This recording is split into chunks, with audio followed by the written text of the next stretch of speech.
Lake number 6 is the second par 3 here on the lake course, and it's a long one. It's one of the tougher par 3s here at Copper Canyon Golf Club.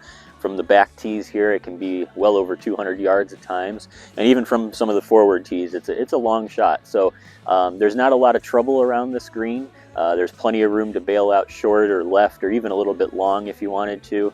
But the real trouble is avoiding the group of bunkers here that's on the right-hand side of this hole. If you find yourself in there, it's going to be a tough up and down.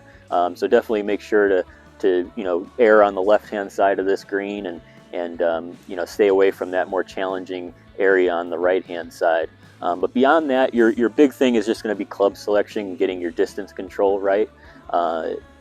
With this hole, there tends to be some wind, and it tends to play a little longer than you might expect at times. So, really pay attention to the hole location, get a good yardage, and make sure that you get that yardage right, because if you find yourself in the front portion of this green with a back hole location or vice versa, it's going to be a really difficult two-putt. It's just going to be such a long distance that you'll have to cover. So get the hole selection, or the club selection correct, and make sure that we're erring on the left-hand side away from those bunkers, and we should have a decent look at birdie when all is said and done.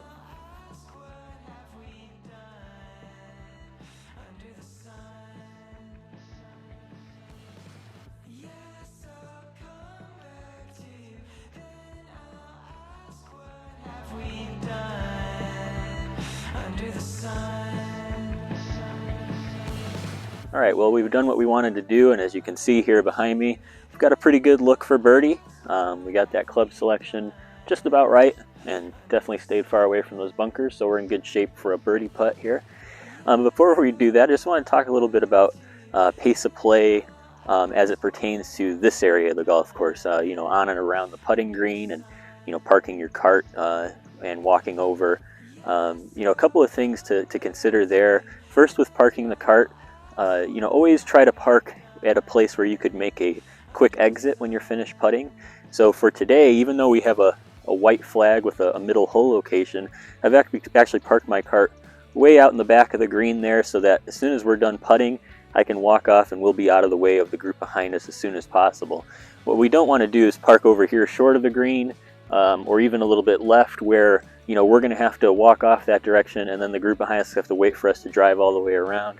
Things like that can just slow down the pace by just a few seconds, but those seconds make a big difference in the overall time for your entire round. So you can do that, and then on the green here, generally you want to follow etiquette and have the group, the person who's furthest away hit first and stuff like that. But in areas where it might make sense for someone else to play first, you should go ahead and do that. For example, if you have a long putt but someone else is still off the green chipping or out of a bunker, maybe that's a good time to just go ahead and let them get up onto the green, where maybe then we can all be okay with taking the flag stick out. It doesn't have to keep going back and in, things like that. Speaking of the flag stick, if you don't want to have it in, or if you don't want to take it out and you'd rather just leave it in to save some time, you can do that, of course, now. And then back to talking about bunker shots and things around the green. If someone else is struggled, maybe they hit a bad bunker shot and had to go back and redo it, or maybe their bunker shot didn't get within your ball, and they would still technically be up next. Go ahead and let them take the time to rake the bunker and everything, and you can go ahead and play in the meantime to just save a few seconds there as well. And then up here on the green, if you've putted close enough to where you feel comfortable that you can go ahead and tap it in without getting in someone else's way, by all means do that just to save a few seconds. Or if you want to take a break and play, mark your ball and take your time, you can certainly do that. Just make sure you're ready then when it's your turn again. Think about the break and the speed and all that stuff before it's your turn, so that you're ready to go when your time is up. So a couple of things that we can do here. This is one of the areas of the course where I think pace of play might suffer the most. Just because there can be a lot of dead time, and people can kind of be looking around at things or raking bunkers and stuff. So, be mindful of that, and try to save as much time as you can wherever you can, so that we can make sure to keep it moving for everyone out here on the golf course.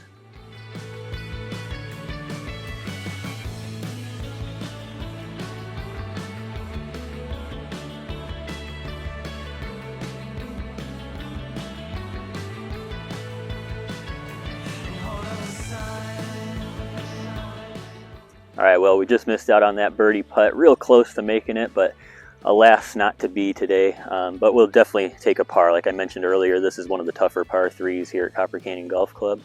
But really, we did all that we wanted to do. We got that club selection right so that we weren't, too far off with a longer putt. And then we also made sure to stay well clear of those bunkers and, played a little safer there. So again, be mindful of those two things. Watch your pace of play here on the round of greens, and hopefully have some success next time you play this one.